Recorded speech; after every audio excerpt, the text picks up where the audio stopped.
compañero vuestro y hoy vengo a haceros una breve presentación del libro que he escogido yo para este trabajo, que en mi caso es Mentiras, del autor Enrique de Eri. Pues bien, resumiendo al máximo el libro, trata sobre el último viaje de una antropóloga llamada Isabel, que a sus 70 años se separa de su familia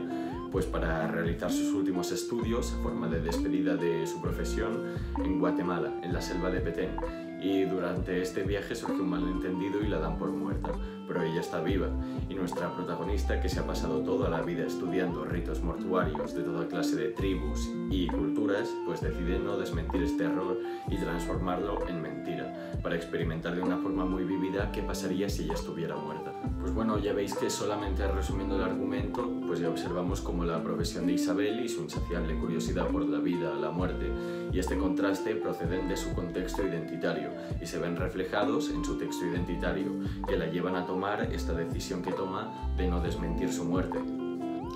En Mentiras, la protagonista insistirá mucho en que gracias a su trabajo y su experiencia ha podido aprender que hay infinitas maneras de interpretar la muerte, la vida, así como la salud y la enfermedad según la cultura, y nos relata diversos rituales e interpretaciones diferentes del nacimiento, la muerte o la enfermedad en tribus que hacen uso del pensamiento mágico y que aún no han evolucionado al religioso. Utilizan elementos como el mito o el símbolo que aportan coherencia y lógica a sus tradiciones. Todas las dimensiones simbólicas que constituyen al ser humano son frutos de la cultura que los define, y como no podría ser de otra manera, el libro establece un enorme contraste entre las culturas de las tribus y la cultura occidental, en la manera de enfocar la sexualidad, por ejemplo, no simplemente desde la reproducción o el placer, sino desde la ritualidad, teniendo en cuenta sus creencias místicas que imponen unas normas y protocolo en la tipología y realización del acto sexual, o por ejemplo, en el trabajo, que el hijo mayor de Isabel ve como una obligación o un castigo necesario para llegar a fin de mes,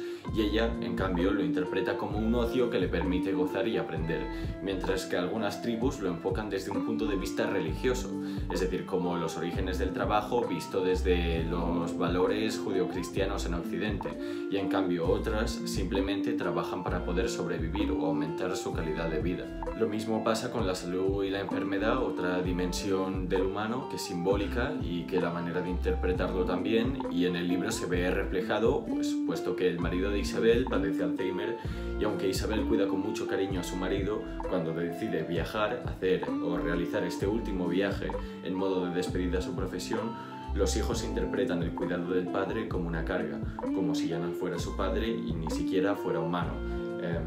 en consecuencia a las características de una enfermedad como es el Alzheimer y como la interpretamos aquí en Occidente.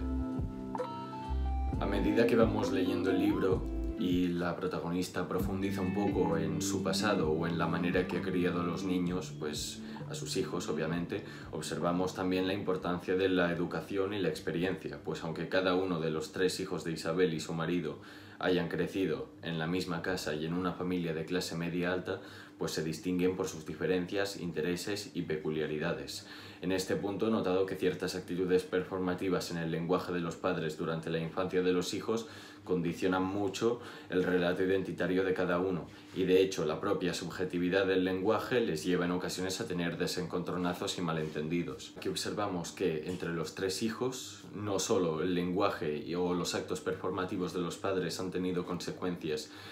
posteriores en el desarrollo de los hijos o de su relato identitario, sino que también observamos que aunque se hayan criado los tres con los mismos padres y en una misma casa y con una educación similar, las experiencias han condicionado para que, aunque compartan un juego del lenguaje común entre los tres hermanos, también tengan una parte del lenguaje que sea distinta y diferenciada en cada uno de los tres individuos que constituyen los hijos de la familia de Isabel.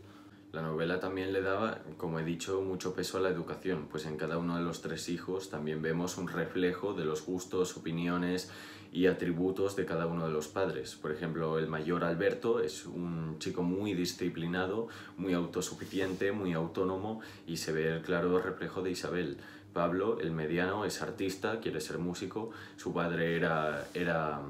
pintor y de ahí posiblemente hereda todo el amor que tiene por el arte, y en cambio Serena es una chica que es muy curiosa, se sale un poco de la regla, pero también vemos un poco la mezcla de cada uno de los padres, es decir, la curiosidad de de Isabel y esta autonomía que tiene para investigar, y por otro lado también pues un poco la espontaneidad y el carisma del padre. Y por último, que fue el último bloque que tratamos en antropología,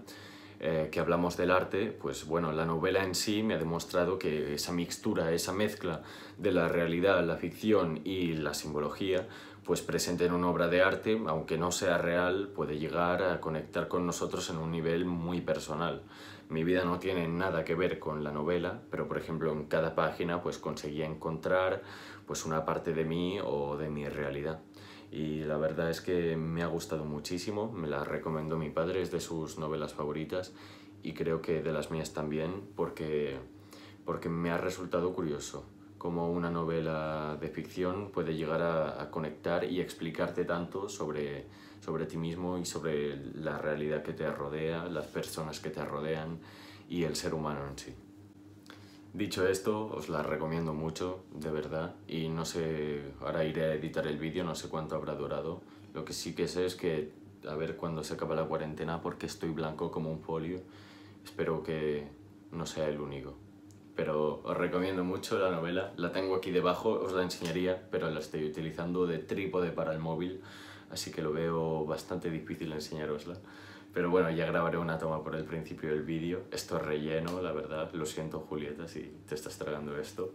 Pero bueno, un saludo a todos y